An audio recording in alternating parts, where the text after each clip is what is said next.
What up, race fans? It's the first week of April 2019. You're talking dirty with Jake. I'm your host, Jake. So we're coming off the 2019 OCFS Motorsports Show, coming into our first race of the season, the Hard Clay Open with the Short Track Super Series. The interviews you're about to hear on this show were all recorded during the motorsports show with some drivers and other guests who sat down with me, and very thankful to all of them to take their time to sit down and have a chat with me and talk dirty. And it was awesome. Without further ado, why don't I just get right into these interviews, because I think I have enough to fill an hour here, and you guys would rather hear from them than me. Here we go, talking dirty with Jake.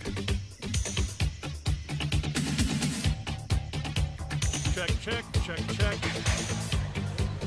Sit close. Yeah, maybe a little bit. Give me a check. Check. Okay, we're good. So Chris, introduce yourself. We just met. I don't know you well. You're a competitor here at the track. Yeah. Chris Grbc. I drive number 7 358 modified and 47 big block modified. So are you, is this your first full season back after a while? Yeah. Or are you, so you were a regular here in years past? Yeah, my last year here was 1998. 1998. Yeah, it's been a little while. Wow, that was your last full season. Yeah, it shows my age a little bit. Well, I mean, I think you got a little bit of competition. There's guys out there in their 70s at this point. I think it's awesome. 70's a new 30, I think. Yeah. So, what brings you back to Orange County this year? Just I had fun last year for the first time in a long time, and I just like the layout and the competition. And you got to drive the track more. So last year you were here for special shows like Eastern States and stuff? We came for the whole season last year. year. So you were back all year last year? Yeah, the year before we came for Eastern States, and we liked it again. And so we came back last year, even though we only got like 8 or 9 shows in because of the weather. We enjoyed ourselves. Yeah, the small blocks kind of had a rough season last year with the rainouts. I know. Yeah, sometimes it's nice to have a break in between the recoup and everything, you know? Yeah. I think, I mean, ultimately it was, all in all, it was kind of a rough season with the rain, but the small blocks kind of felt it the worst, I think, they had the most cancellations due to rain.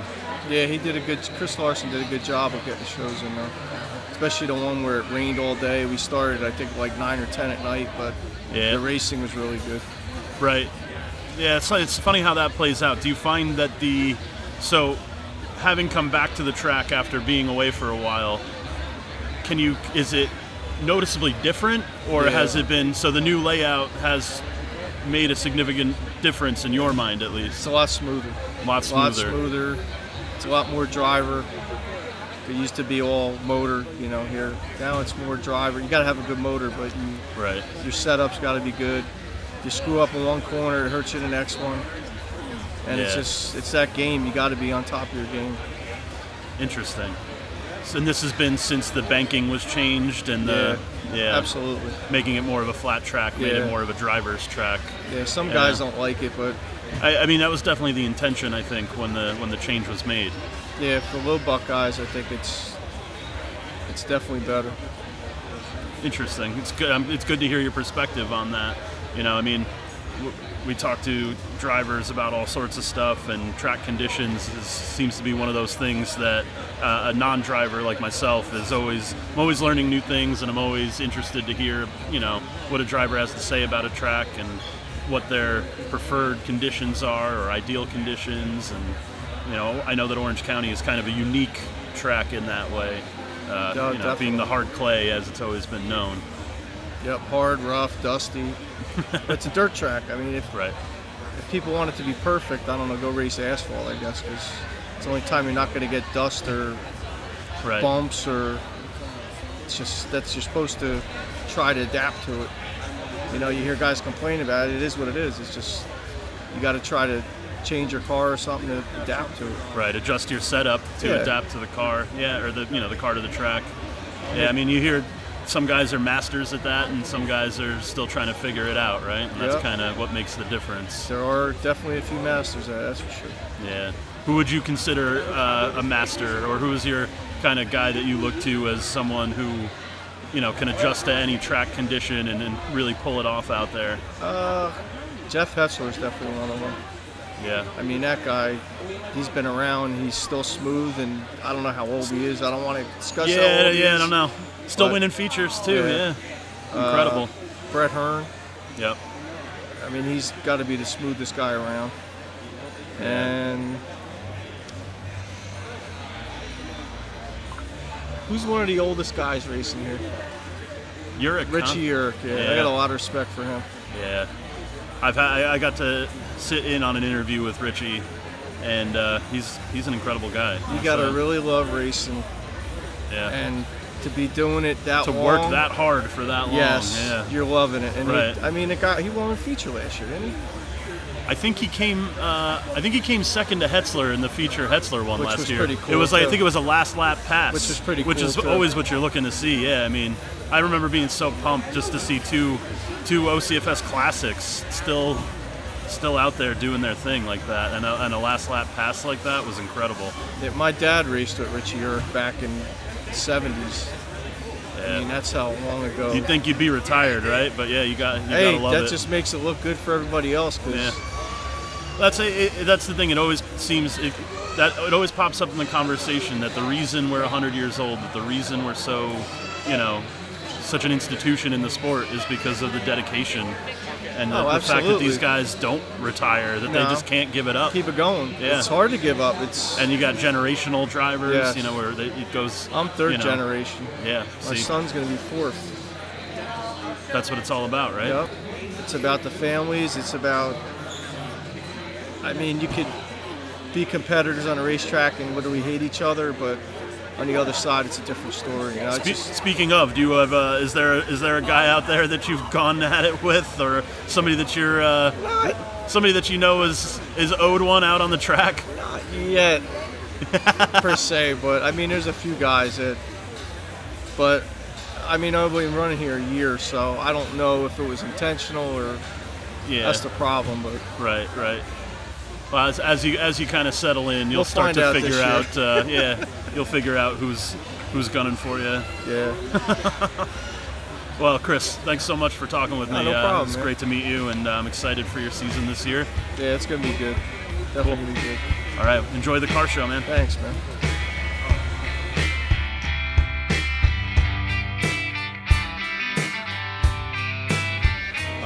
Here we are at the Motorsports Show, and I'm sitting here with John Brown, driver in the Sportsman Division. John, how's it going? Pretty good. Pretty excited to be here. I think there's a good turnout here, and I think Orange County is going to be the place to be this year. Is this your first year in the show?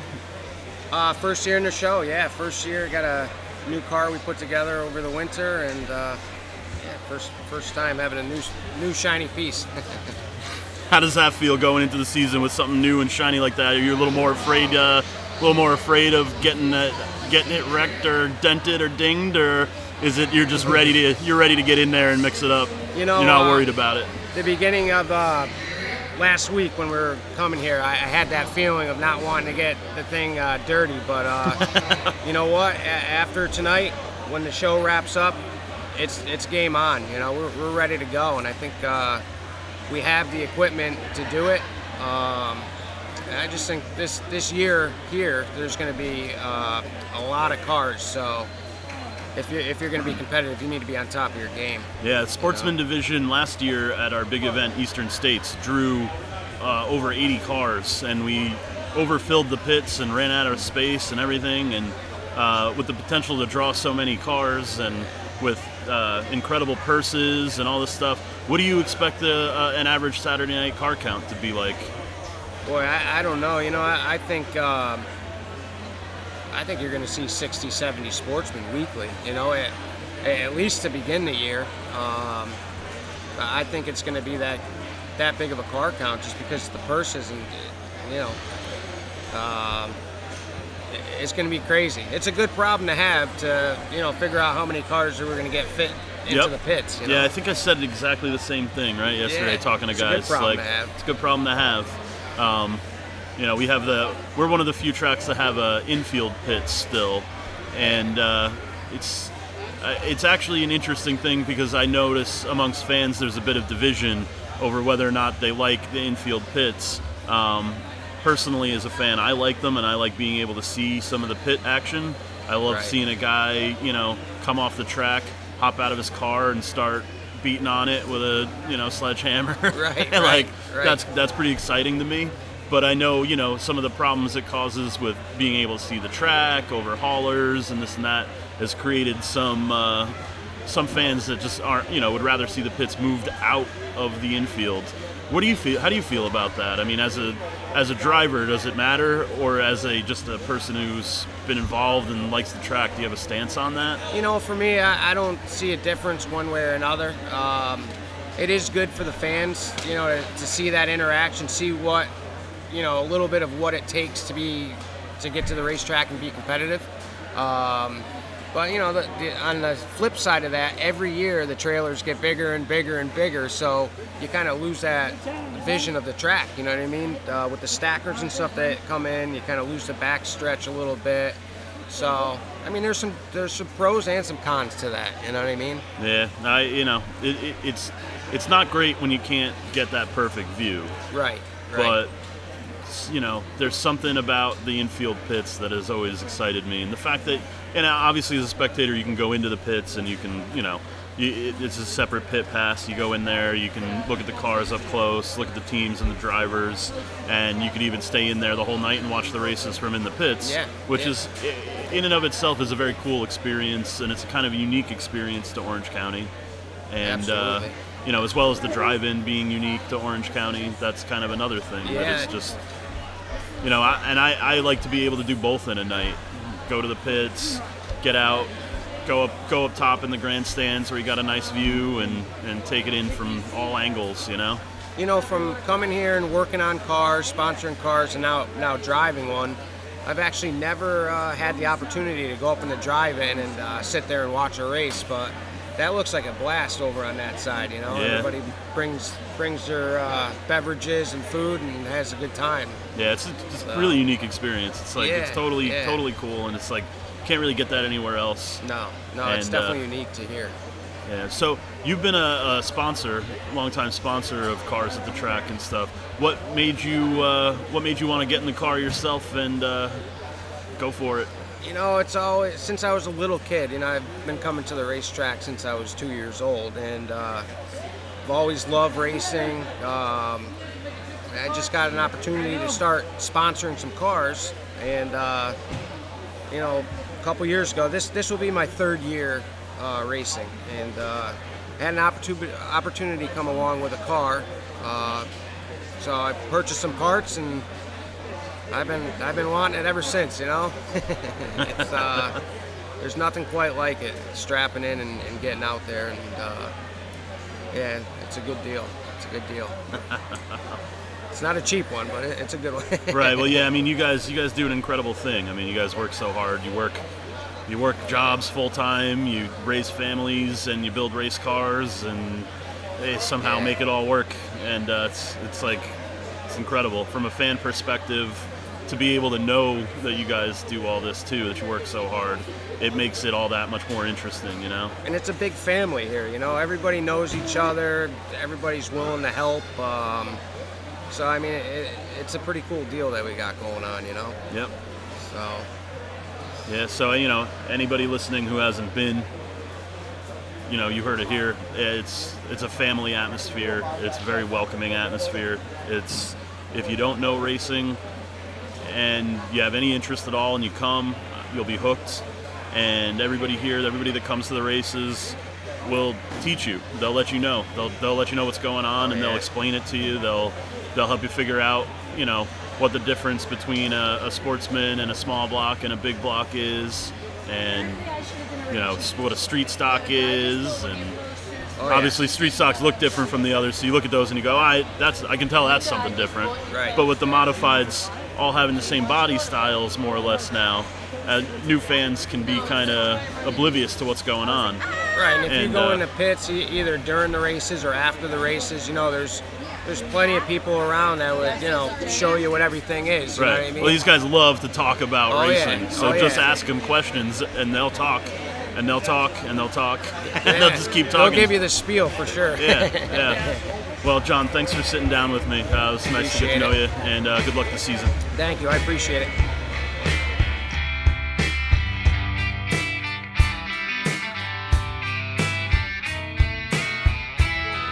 Okay, I'm sitting here with street stock driver Pat Hedges. Pat, nice to meet you. Pleasure meeting you. So, 2019, what brought you back? Because I'm told that you were not full-time with us last year. No, I haven't been full-time in a couple of years. Got married. The person I married, she's been here for a couple of years now, and I've had been working with a young kid by the name of Billy Van Iwagen. He's been in the modifieds. Yep. I've been turning wrenches with him, so I kind of like took a couple-year hiatus, and I decided over the winter time that I want to do for myself again. You want to get back into it. I want to get back into it. I'm going to help him out still, but I wanted to get back into it. Plus, I got a stepson now that's going to be racing the car as well, so it's going to be like a team deal. Yep. Thing where I'm going to run it, he's going to run it. We're going to dab here. We're going to dab up at Bethel. A couple races. We're going to have some fun this year. So, street stocks. What's your history with driving? Have you always been a street stock guy? I've always been a street stock driver. You like the full fender cars? Yep, I love the full fenders. Actually, I got two older brothers, Edgar and Danny Hedges. They've ran down here for years, multi-feature wins. I've probably been in a street stock since 1981. I was the very first year I actually built a car for Dave Bryant back in the early 80s, obviously, with my brothers. And my passion's always been with the street stocks. I love the street stock. I love the modified, but I really love the look of the street stocks. So the street stock guys are a truly passionate bunch, that's for sure, right? I mean, yeah, well, it's to me grassroots racing, right? You know, and it's what makes racing, you know. Yeah, I mean, in years past, unfortunately, you seem to see street stock counts go down. Yeah. I mean, what do you think? What do you think is the cause? Is it just availability of cars and parts, or what do you see as kind of the problem? And is there a solution? It's tough to say. Yeah. Availability of parts is, for my particular car, it's getting tough because I have a Camaro, which is a leaf spring car, versus the Monte Carlos, which are a coil car. Yep. It's harder to get the leaf spring parts, and it's harder to compete against a leaf spring or a coil car today. Money, I think, is the biggest thing, and I think the other thing that is hurting the sport in not just street stock racing, but modified, open wheel racing, is technology. Yeah. When you can sit here on it and do a podcast, and you can watch it on your phone, you know, video games, you know. Well, definitely when it comes to bringing in new fans, the biggest obstacle is getting young people involved. Yes. And getting them away from all the other distractions. Right. It's a little difficult, right? Video games and. I don't want to say it's a bad thing. It's times. You got to go with the times, and I understand that. But I think that's kind of one of our things has been trying to adapt to the changes and trying to find ways to utilize the technology to our advantage. That's just it. How do you utilize it, and where do you go from there? Right. You know, because like I said, I ran here back in the early '90s, and I'm 44 years old, you know, and I've been a fixture here since a baby. Yeah. You know, and that's why I'm coming back this year to run a partial schedule here, you know, because this is my heart. You know, I love racing here. I love the facility. I don't want to see it going anywhere. Most of all, I love the speed. You know, fast track, huh? Yeah, well, you'll get it if you have a perfect night and your car's running really good, and you know you get in with a good pack of guys. Street stock can get up to almost 100 miles an hour down here. Wow. You know. I mean that's quite a feeling. Yeah, I bet, it's especially sure you got your belts on tight. Especially in one of those cars, it must feel a lot faster than than a modified feels. Definitely. Yeah. I can only imagine. It's definitely wild. I mean, it's Yeah, I mean, you guys put on a hell of a show. I mean, the street stocks have always been, you know, the focus has always been on modifieds. I know, and modifieds are, you know, that's the Northeast's thing. That's what we do. But you know, the fact that here we are, 100 years into our history, and it's modifieds and street stocks. Right. So you guys are still here. You're still putting on an incredible show, and I look forward to it every week. Well, I'm glad to have you here for the season. Thank you. Thank you. I appreciate it. And like I said, I mean, I'm going to come here, run a couple races. I've always wanted to try Bethel, so we're going to go try Bethel. We're going to try Accord. So Bethel's asphalt track. Bethel's asphalt. And now, are you more familiar with dirt or asphalt racing? Definitely in general? dirt. Definitely dirt. Definitely right? dirt. And Definitely. So how do you cope with asphalt? I mean, how is it different? Is it a different setup to the car? It's a totally I mean, different setup. It's a totally different setup. The reason why I want to try asphalt is because I've been down here, like I said, for so many years. I've worked with so many guys, so many teams. You know, I can name teams and names here and there. We'll be here forever, but some of the main guys that I've worked with is like Billy Van Ilgen in the modifieds, Sean Ferrier in the modifieds, Gary Mann, when Gary Mann had Tim McCready driving for him. Pro Stocks, I've worked with my brothers, Henry Van Houten, Emerson Cargane Jr. I've helped out down here. I've turned a lot of wrenches for a lot of guys, so I know a lot of setups for down here.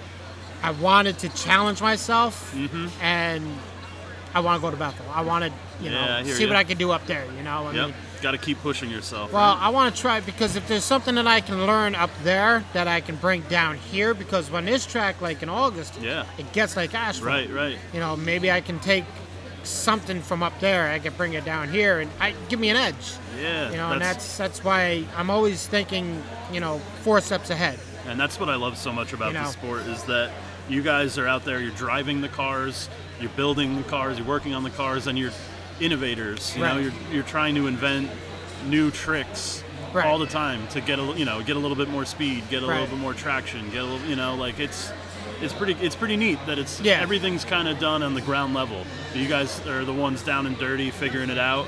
And then you get out there on the track and you know, you do your thing. Well, that's like the car I got. I actually was given to me from a young gentleman who I consider to be a big brother to me, or well, not such a big brother, but a little brother.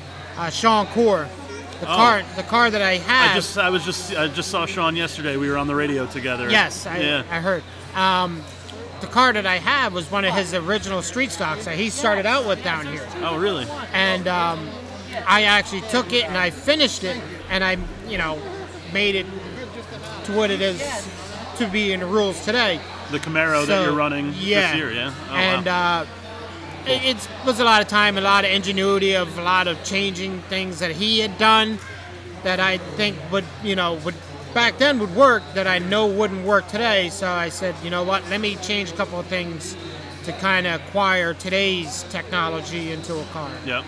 You know. Now, it's interesting that you say today's technology, because we're talking about, you didn't say what year is your Camaro? It's a 1976. 1976.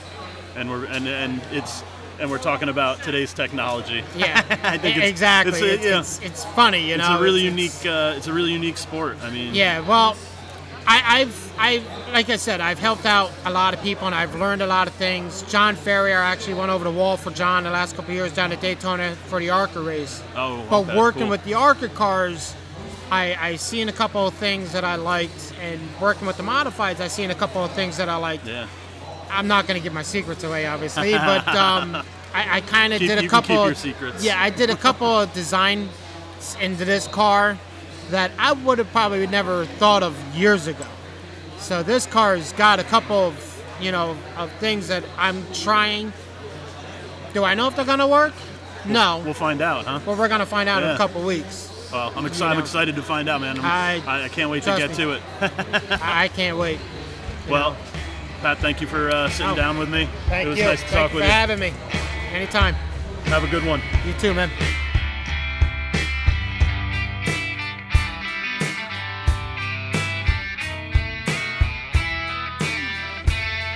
Lauren, Ms. OCFS 2019.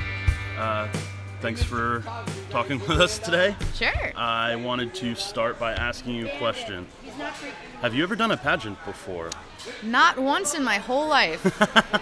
I was a dancer. I did a little bit of cheerleading until dance took over that, but never once a pageant. It's the first time I've ever worn a tiara. So, you know, it's different. I love it, though. Well, it's certainly not a typical beauty pageant or a typical beauty pageant role to be going to a dirt track, and, you know, it's... You're right, it's so cooler. So it's not like previous pageant experience was necessary at all for the job. Definitely not. No. So, I mean, it's not to your detriment at all. Just curious because, you know, a lot of people, you know, we don't really know who's up there. We're kind of just in the crowd wondering... who are these girls that are going to be hanging out with us all year in Victory And that, Lane? kind of made the whole experience even more fun because everybody that was in the pageant last night, everybody was so different, so many different personalities, and it was a lot of fun getting to know everybody. Yeah, unfortunately I was a judge, and I didn't realize how hard that was going to be. And it was definitely an experience for me. I don't know that I would volunteer so readily next year, but it was fun. And I definitely think we have a good Ms. OCFS. Thank you. And I just kind of want to give you an opportunity to talk about yourself and let people get to know you a little bit before we get into the 2019 season. All right. We were just talking off mic about music and trying to define pop music and what that meant. If Lauren, it's on K104, I probably won't listen to it. I'll be very honest. I don't think we're like a K104 crowd. I'm more of a Sirius XM Octane and Turbo kind of girl. So is that like alt rock or metal? I don't have more XM on radio. the metal side, I guess. Okay. Hard rock and metal. My first ever concert was Stained Flyleaf in POD. Oh wow! I was 7 years old. Was that like in Poughkeepsie or Yep, something? Civic Center. Coolest Okay, parents wow. ever. Yeah, my first concert was Civic Center, and it was actually Weird Al. Oh my lord! When I was like in 4th or 5th grade or something, it was. Yeah, but that's wow. So you're a music lover, then? I would guess it's like a lot of people seem to be metal and hard rock fans. I noticed in this community. I'm not. I'm like a weird. I like pop music. I'm strange. I like old stuff like Billy Joel and like Hall & Oates and Elton John and that kind of. I like you know dad music, I guess. You know, I can respect that. I can absolutely respect that.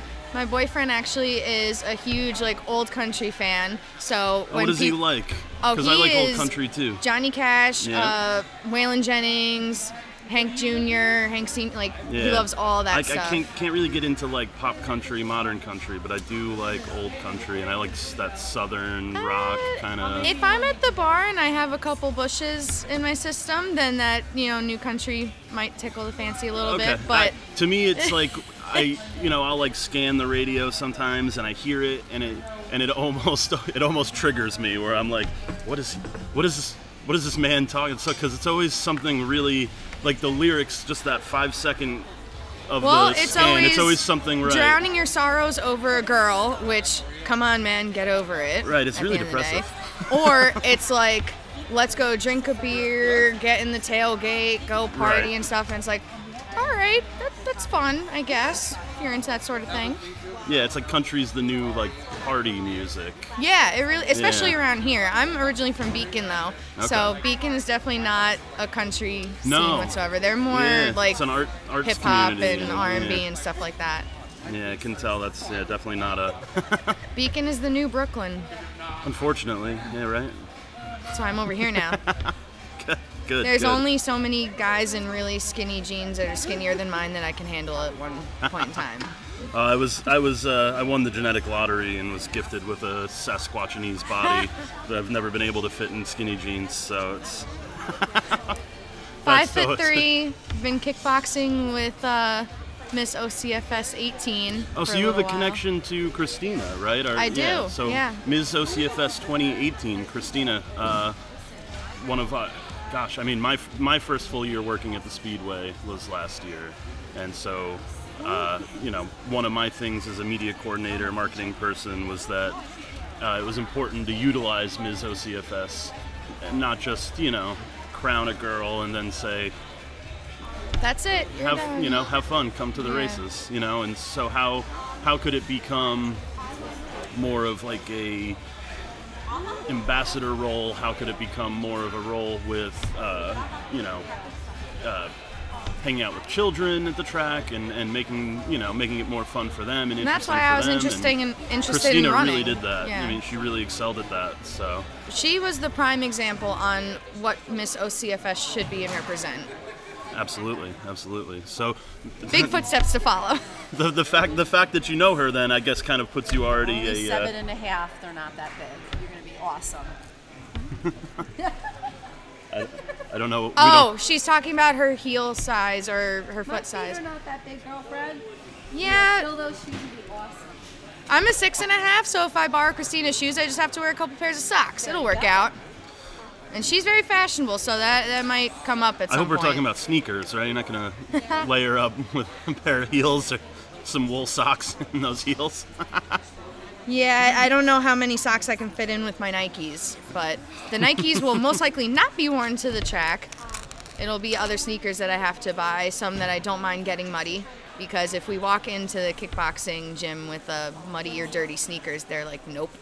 So Not kickboxing, cool. This is like a big thing. This is like one of your hobbies, or one of you're like into this. Yeah, but I go a couple times Is a it- week. I wish I could go a little bit more, but work schedules conflict, so I go as much as I can. This is, I mean, maybe a stupid question and no judgment, but is this the kind of thing where it's just a workout thing, or do you actually like fight people? I have not actually fought anybody. Okay. It's just on the bag, and it's not traditional like boxing classes. The way it's split up is that your first 15 minutes are warm up. It's a lot of cardio. Then it's a half hour solid of just plain kickboxing, but it's more like patterns rather than just going ape crazy on the bag. And then another 15 minutes cool down. So we get worked. Crunches, squats, sit-ups, push-ups, the whole spiel. Burpees, good Lord. Burpees. Oh, they're horrible. And now I'm thinking about all the burpees I'm probably going to have to do this week. I ate a Slim Jim on my way in, so I'm having the burpees right now. Different kind. Yeah, that's a different kind of burpees.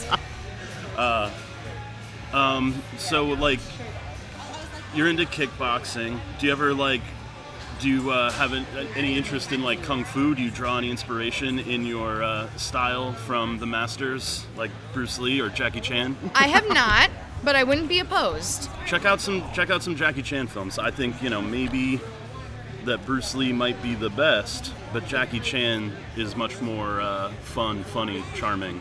His I will movies are definitely watch a little and draw funnier, more inspiration. amusing. Maybe you can learn something from him. I don't know. I think the Chan is the man. I can learn something from anyone in this world. So what is your familiarity level with racing and dirt track racing? Honestly, not super big yet. Only because I just moved here a couple years ago, and I came to the racetrack quite a bit when I first moved here my first year. But then I moved out towards West Town, got caught up with work and family stuff, whatnot. So I wasn't around last year as much as I'd like to be. And it was never more than just, a fun thing to do with my friends on Saturday night. So that's another reason why I wanted to run, because I get that much more involved in it. Yeah. Get to learn more and hang out with the drivers and everything. Mm-hmm. So it'll be a ton of fun.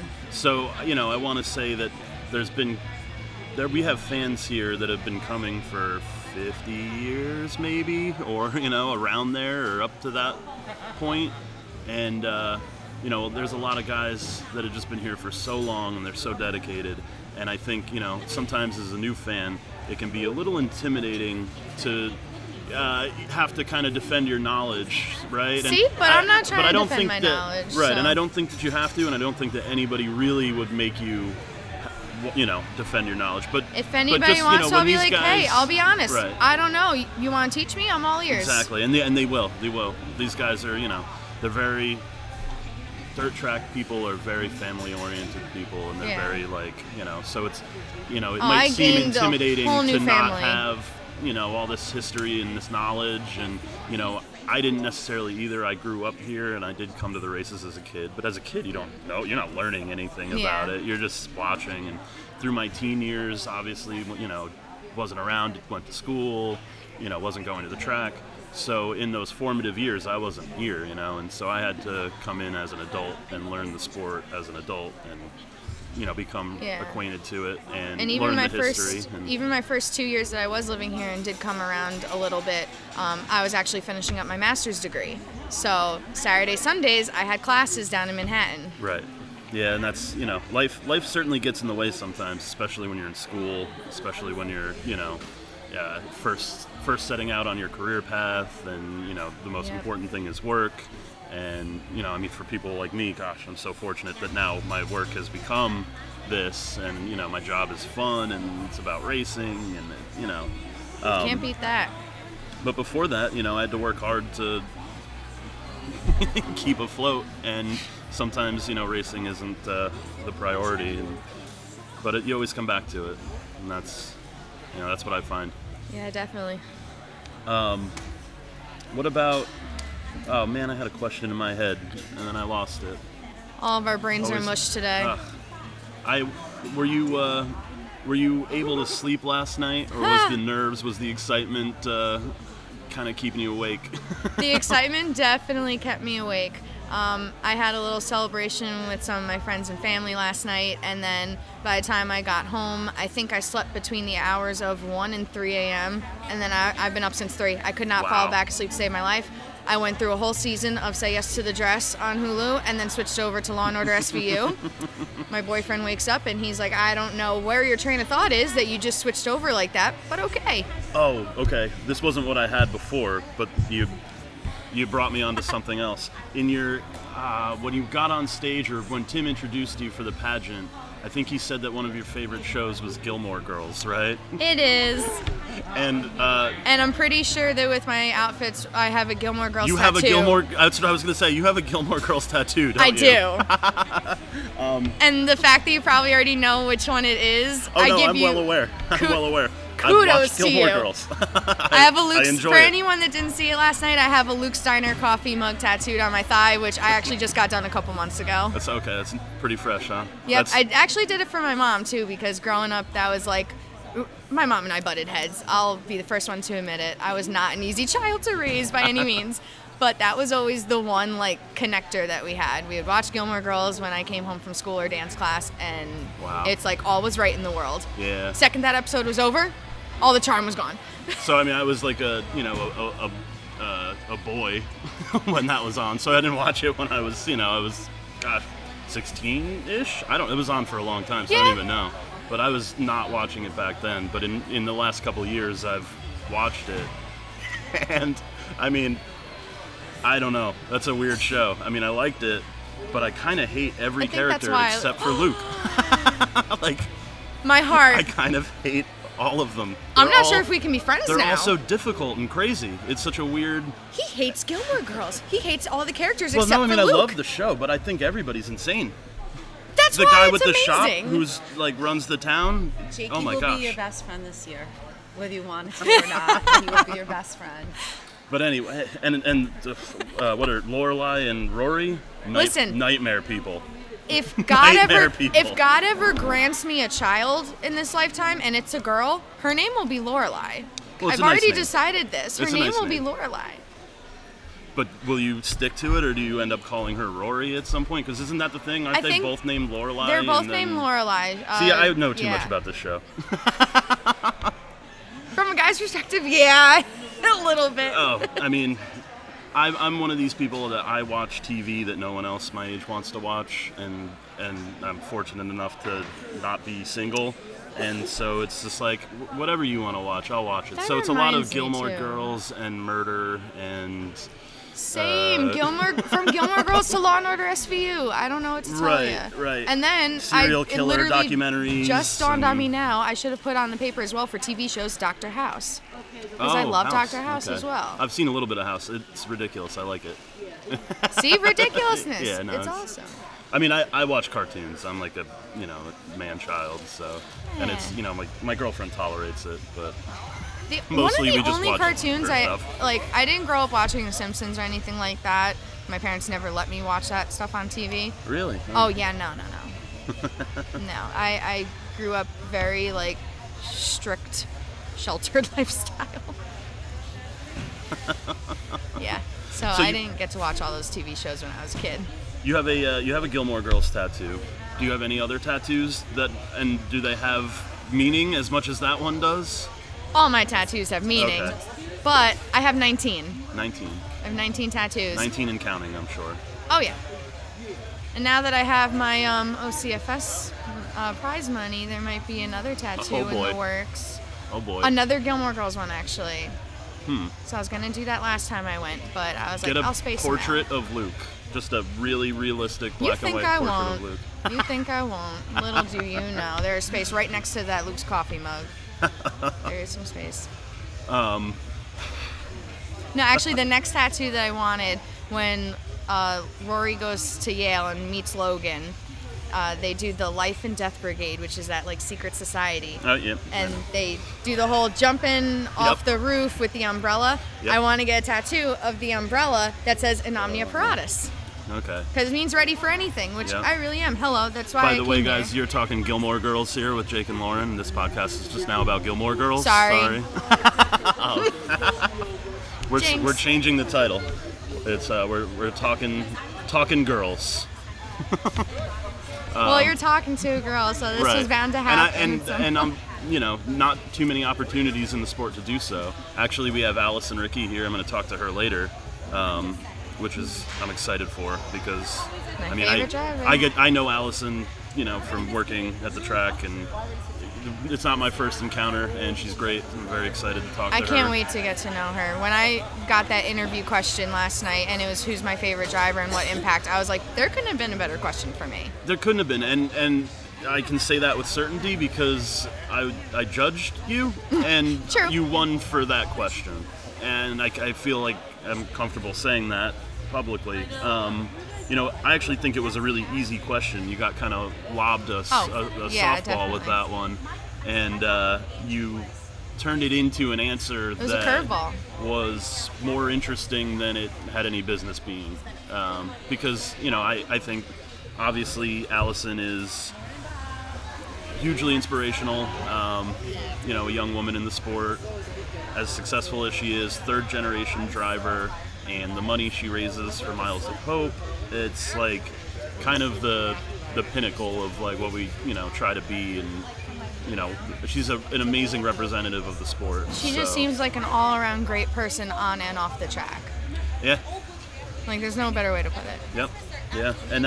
Yeah, and so that answer really, I was like, wow. I mean that there was a question about attending a wedding, and if you would choose that or the thing, and I knew that was like the heavy question, right? Like, and you got the favorite driver question, which was like, you were. It was almost like you were set up to give a lame answer, and you didn't. So that was really what did it for me as a judge. I can't speak for other judges, but that was kind of that was a good answer.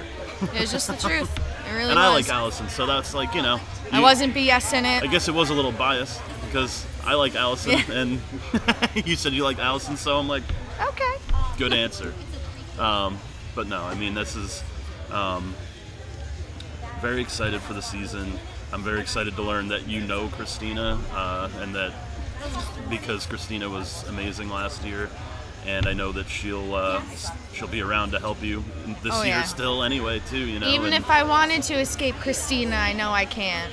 You love me. Oh, I do with all my heart. All your heart and soul. I am your with favorite, all my heart and every Miss OCFS ever. With all my heart and every shine on my tiara, I love you so. We have so much fun.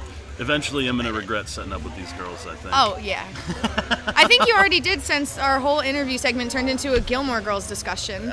Yeah. The fans, the race fans are gonna love that. We didn't even talk about dogs. We didn't talk about dogs. Okay, well, that's my life. Okay, dogs are your life. Wait, what do you do? Well, what is your career? Not literally my life. Okay. My career is a bartender, which I like to be fancy and call it mixologist.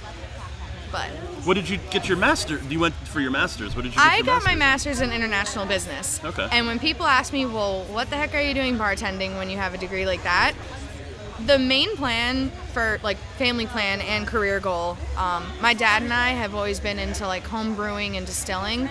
I love home brews, and we want to open up our own brewery and distillery very soon. And he was fortunate enough that he was able to retire a little bit early. And we have a summer house down in Florida. We got family all out in the Poconos. So there's a ton of different places we could go and set this up. Yeah. And my thought process was like, okay, I went to I went for my bachelor's degree for nonprofit business management. So I went for my master's because, one, I wanted a corporate background, and two, I don't want to pay a lot of payroll for people to do something that I can do at the end of the day. Interesting, yeah. Okay. So saves me a couple bucks there later on in life. And I think that everyone could just benefit from having a little bit of a business background, no matter what you do for a career.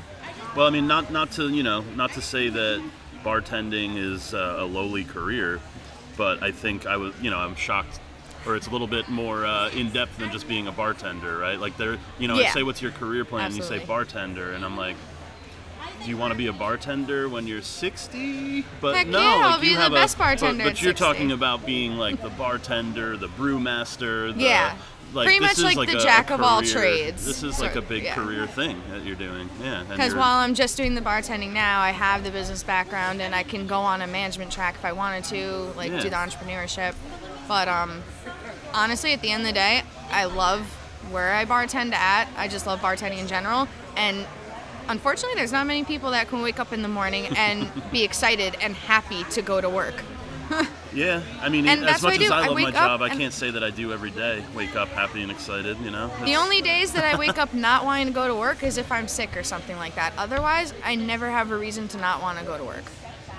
That, and I'm just going to So you're obviously a very social person then, I'm assuming. Chatty Cathy. Yeah, so I mean, you enjoy that. You enjoy that aspect of the job of, meeting new people all the time. Oh, it's the best. Yeah, it's so much fun. I mean, definitely a correlation to what what your role now as Ms. OCFS is. Absolutely. Definitely requires being a people person, and that's a skill. That's a skill right there. I mean, because it's not one that I have. I can be social. I can do this podcast. I can talk to people. But I get crowds and new people, and sometimes can be a little.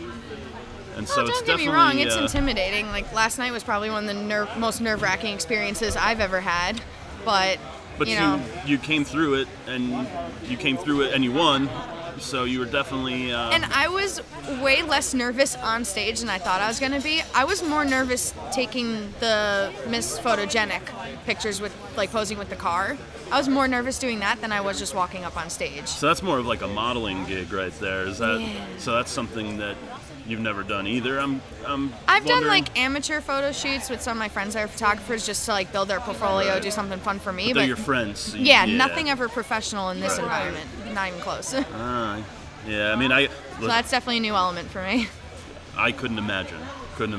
I would be so. I would be. Yeah, no. I mean, it's a thing that you guys do that it's very. I'm very impressed.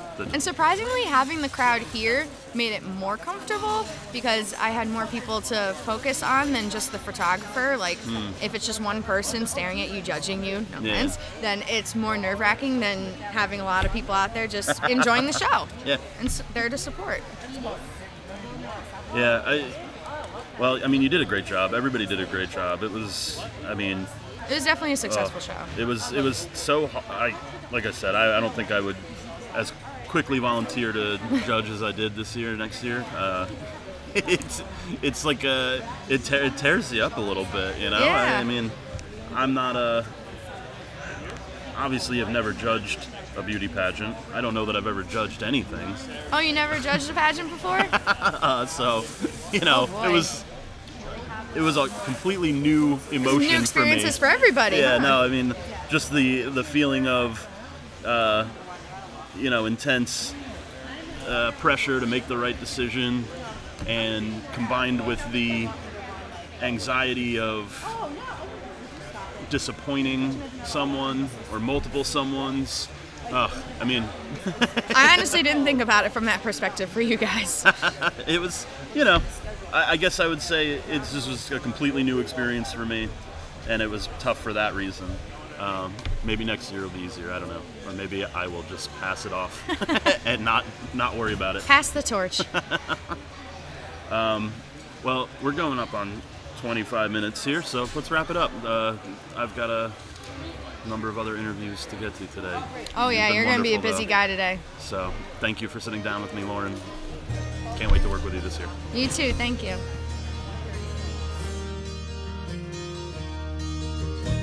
No, we're just going to record. we're not. How are you? I'm good. I'm good. It's been I hope they didn't mob you coming through the door. It's been a crazy day. All Trust right. me.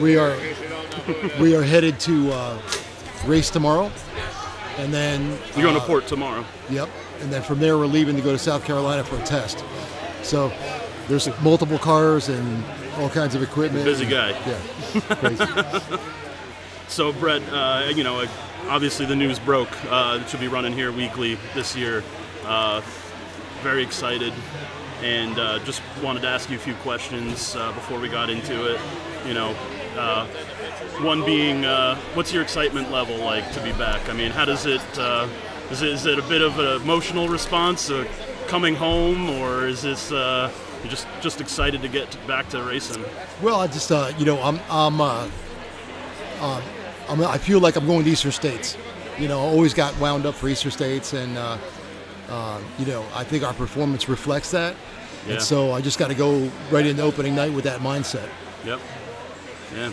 So, you know, with some other new competitors coming to the track, with guys that have been here for years, is there anyone in particular that you see as a potential rival this year out on the track? Well, you know, I mean, like our whole gig has always been, you know, worry about ourselves first. Yep. And if we take care of our house, things usually work our way. But so really, right now, like I still call this the build season, where we're building cars and building equipment to, you know, get into the summer. And I haven't had really a lot of time to think about, you know, what's going to happen once the season actually starts. But our objective is to come out of the gate and be ready to race, and you know, and whoever shows up on opening night, that's who will race. And you know, I mean, I've watched the results over the last couple of years. I see the guys that have been consistently fast. I know a lot of the guys that race here, and you know, the thing about Orange County is, you know, even the mid-level guys have a ton of experience. Yeah. And they have good equipment. Everyone has good equipment, so you can bet that. There's going to be a lot of guys out there that have a chance to win any night. No doubt, no doubt. So in terms of like the future and your plans going forward, I mean, you still got quite a bit of juice left in you, I'm sure. Is Orange County your home for this foreseeable future, or do you have other plans? What's your kind of master plan? Well, you know, it depends on it depends on a lot of things. I mean, you know, it depends on the help in the shop. I mean, there's a lot of factors, but you know, right now I have fantastic owners and sponsors, and you know, with the help of Shackleton Napa coming on board to sponsor our effort here just at Orange County, you know, that's kind of a big deal. And as long as all those pieces are in place, the rest is up to me to get the job done. Cool. Now, you know, obviously rumors have been flying about your return for months now at this point, and you know, you waited a while to make it official. I like that you let the suspense build a little bit. I think that was a good way to play it. And you know, now everybody's saying, what about the Dr. Danny Johnson? And you know, there's potential that he'll return too. And you know, a lot of people reminisce about the days of Hearn versus Johnson at OCFS. And can you speak a little to that? I mean, would that be something that's exciting for you as much as it is for the fans to, you know, go weekly and a little bit of a throwback to the old days? You know, like I said, I don't really pay much attention to who's coming. I'll deal with that when the green flag falls. But you know, you'd be hard pressed to find someone that was coming to Orange County in the early '90s, early to mid '90s, that didn't think that the two of us doing double duty every Saturday night wasn't a fantastic thing to watch. Yeah, no, I mean, because I've been talking to people all day, and a lot of people have mentioned, you know, that was my childhood. That was, you know, that was the golden days of, you know. Right. And somebody my age, you know, I was only around as early as the 90s, and so I got a piece of it, sure. But, you know, personally, I'm very excited to see that, and very excited to have you back, and I'm really looking forward to this racing season. I won't keep you much longer, so we'll just keep it brief. I'm glad you sat down with me. Thank you. Okay, thank you. You know, good luck this Excited, season. yeah. A couple of weeks and, we'll be on the track. Yeah. Looking forward to it. Great. Thank you for coming, Brett. Okay. Thank you.